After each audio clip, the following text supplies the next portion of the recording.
ማቹር እያደረግን ድሮ ያናደደን የነበረ ነገር አሁን አያናድደንም። ምክንያቱም ብዙ አሳልፈናል። ብዙ ስላየን እየበሰልን well I've been there። አንዳንዴ በህይወታችን ሄደን እንደ ጋለ መጥበሻ የሆነ ነገር ድንገት ይገጥመናል። ያቃጥል ነገር ተግዳሮቶች ሲገጥሙን መደንበር የለብንም። በቃ እናልፈዋለን። ይሄንን ለማልቀስ አቅም እስከሚያጣ ድረስ አልቅሷል ይላል መጽሐፍ ቅዱስ። መጨረሻ ላይ ልክ ሊያልቅስ ሲል መከራው ለማልቀስ አቅም ብሎ በቃ አቅማቶታል። ለማልቀስ አልቻለም። ውስጥ የተደበቀ ፖቴንሻል አለ፣ እምቅ የሆነ ያልተጠቀምንበት። አስፈላጊ ሆኖ ሲገኝ ግን አእምሮ ማመን በማይቻል ሁኔታ ተከፍቶ ጽናት በውስጣችን ያለ ብቃት ነው። አሁን ከመነሻ ለማድረግ የምድር ኑሮ ዩቶፒያ አይደለም። የምድር ኑሮ ችግር የሌለበት ተግዳሮት የሌለበት ዝም ብሎ ቀይ ምንጣፍ የተነጠፈበት አበባ ያለበት ያለምንም ችግር የምንኖርበት ያለ ተግዳሮት የምንኖርበት ኑሮ አይደለም። ጉዞ ነው፣ ጆርኒ ነው።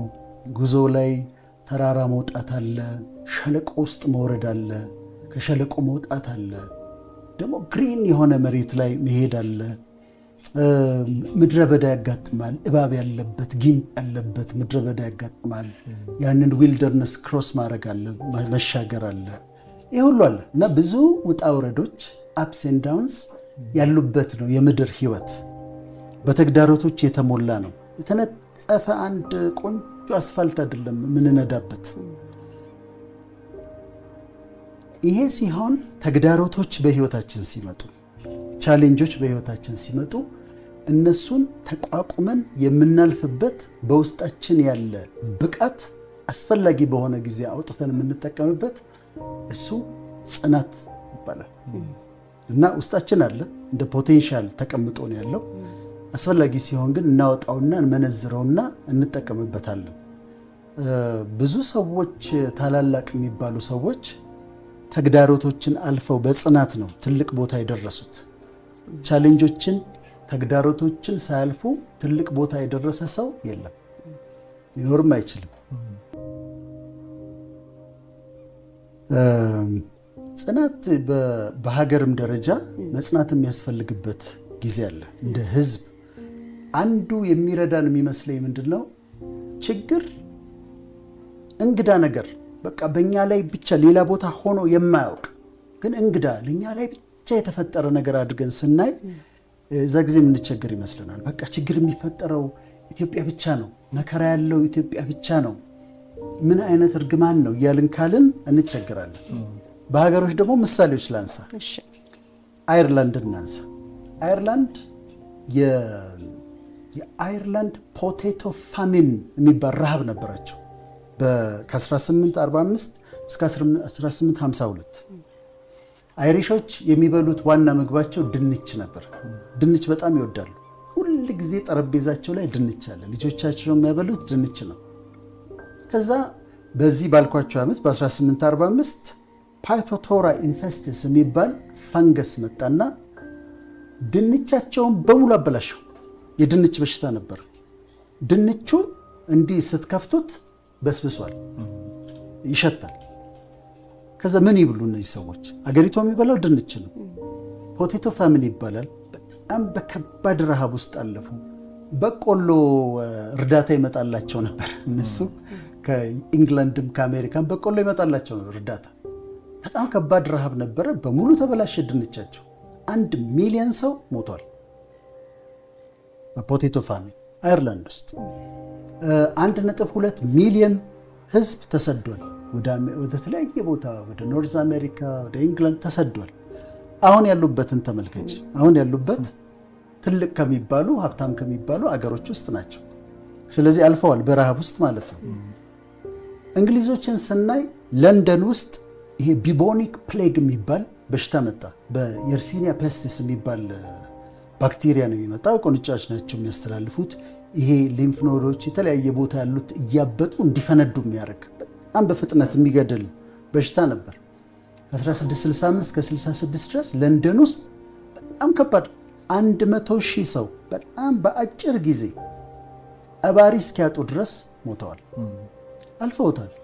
ዛሬ ትልቅ ሀገር ናቸው እና በሀገር ደረጃ በረሃብ በበሽታ አልፈዋል።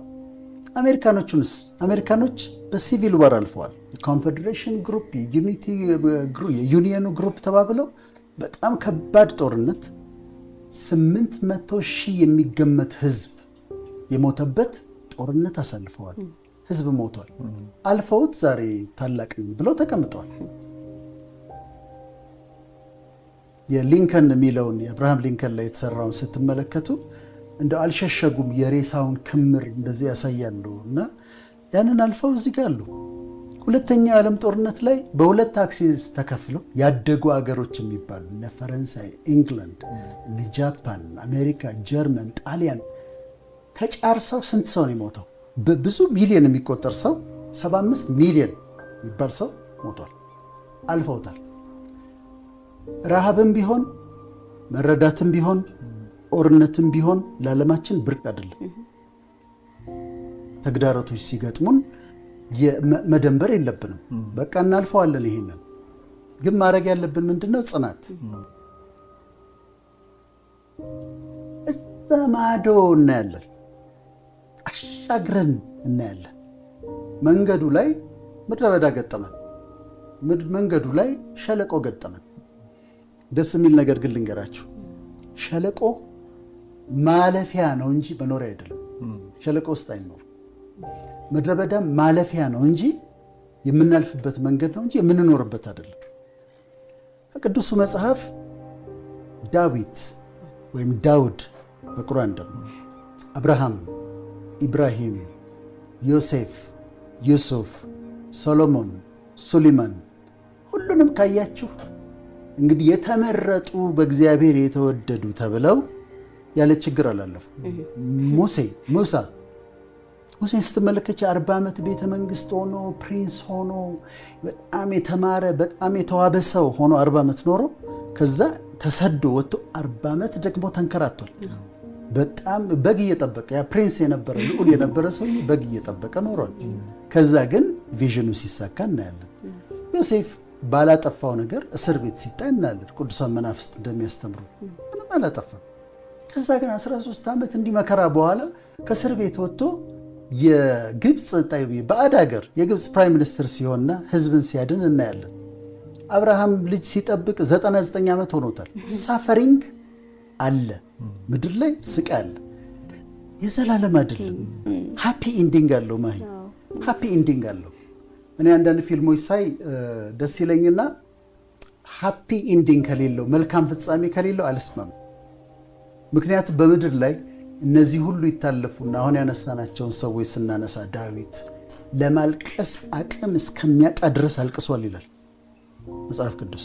መጨረሻ ላይ ልክ ሊያልቅ ሲል መከራው ለማልቀስ አቅም ብሎ አቅም አጥቶታል። ማልቀስ አልቻለም። ከዛ በኋላ ግን ወደ ከፍታው መጣ። ጽናት እያንዳንዱ ሰው ውስጥ አለ። በእያንዳንዱ ውስጥ ኢንስቶልድ ሆኗል።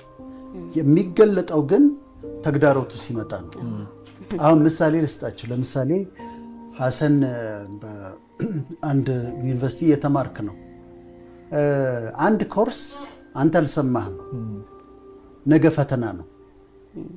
ነገ ፈተና አለ፣ አልተነገረህም። ተማሪው በሙሉ ሲያጠና ነው የቆየው። አንተ ግን አላጠናህም። ምን ይሆናል? ማመን በማትችለው ብቃት በአንድ ቀን ለምሳሌ አንድ መጽሐፍ ከሆነ መነበብ ያለበት በአንድ ቀን መጽሐፉን አንብበህ የሚጠናውን ነገር አጥንተህ ነገ ገብተህ ማምጣት ትችላለህ። ከየት መጣ ይሄ ስጦታ? ውስጥ የተደበቀ ፖቴንሻል አለ፣ እምቅ የሆነ ያልተጠቀምንበት። አስፈላጊ ሆኖ ሲገኝ ግን አእምሮ ማመን በማይቻል ሁኔታ ተከፍቶ በአስገራሚ ፍጥነት አንብበህ አስታውሰህ ገብተህ ትሰራዋለህ። ድንጋጤው ራሱ እንደዛ ያደርጋል።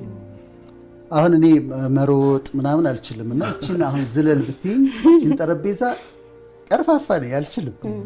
የስፖርት ሰው አይደለሁኝ።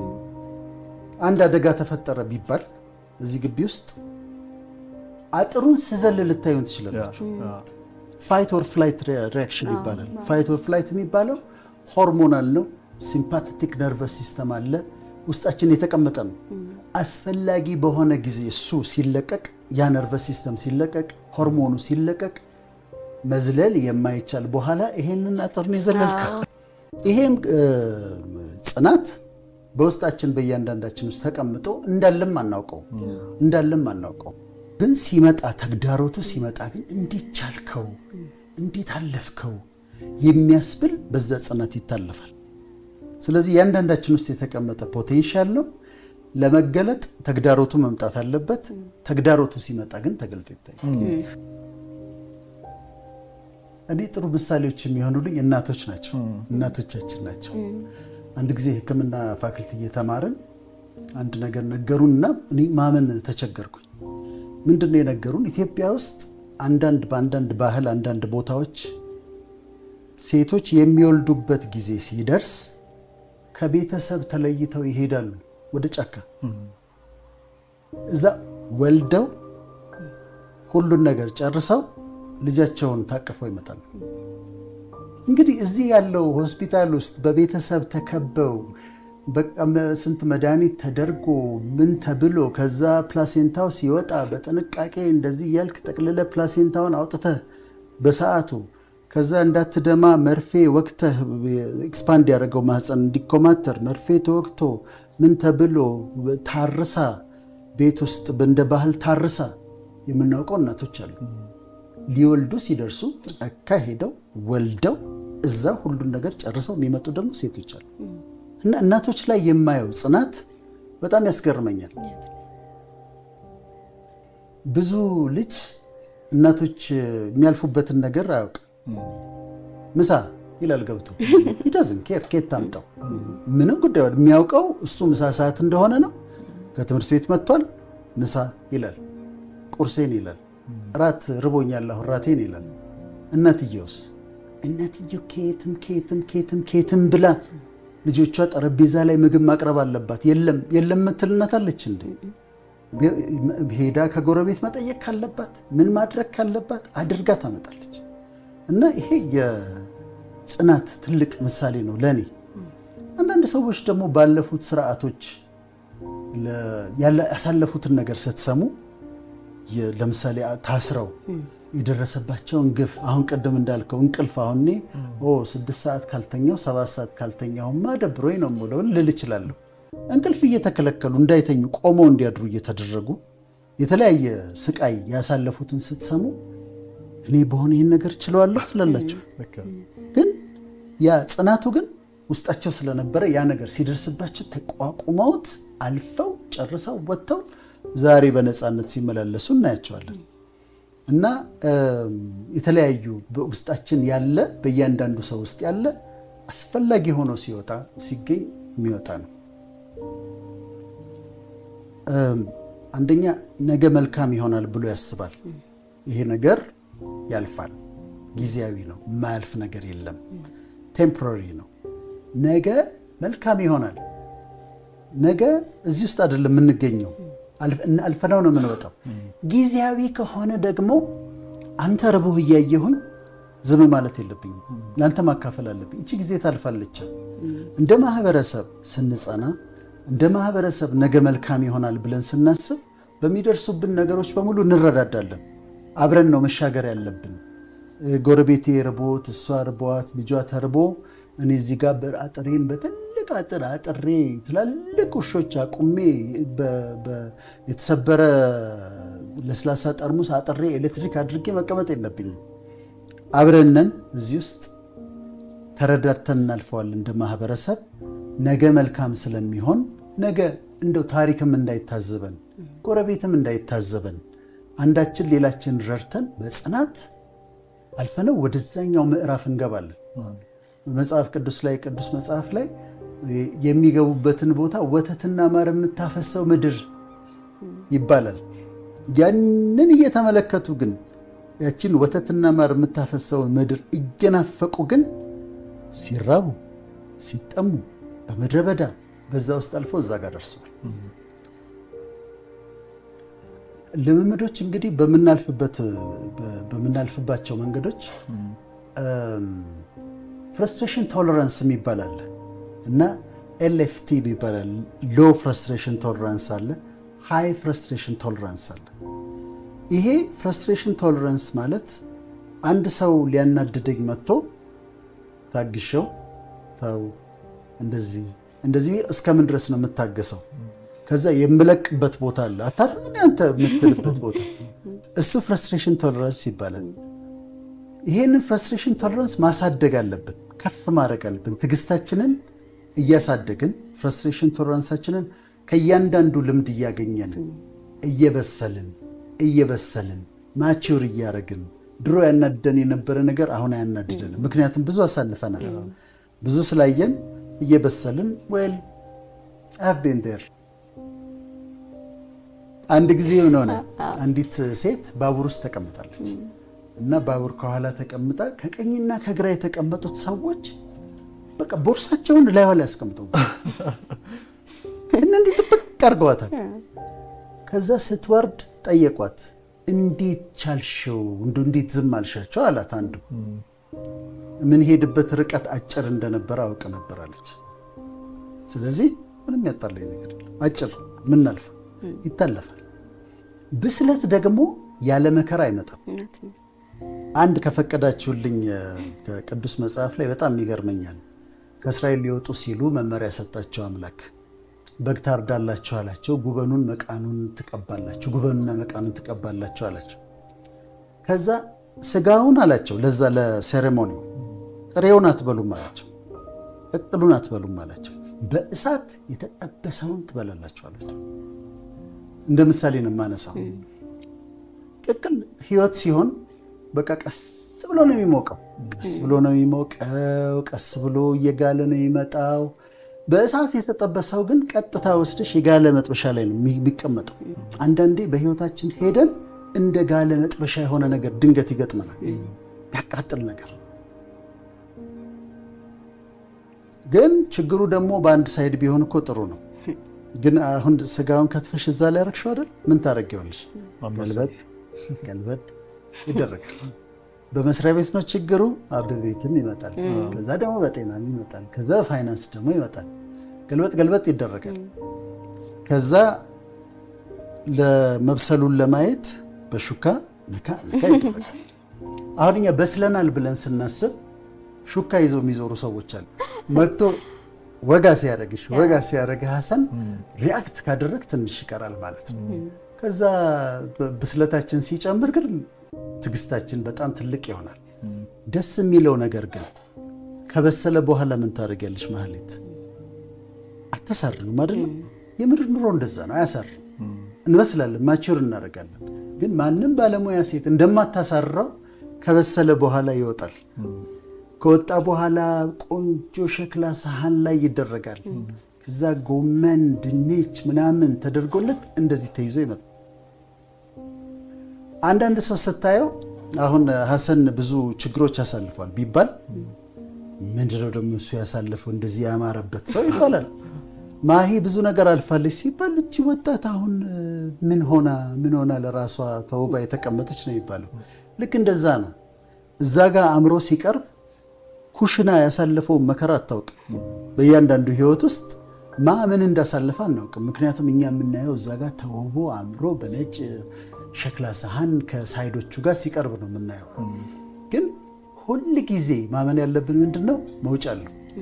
አሁን ተመልካቾቻችን እንደ ግለሰብም በመከራ ውስጥ የሚያልፉ ከሆነ ይሄ መከራ ለዘላለም አይደለም፣ ኤግዚት አለው።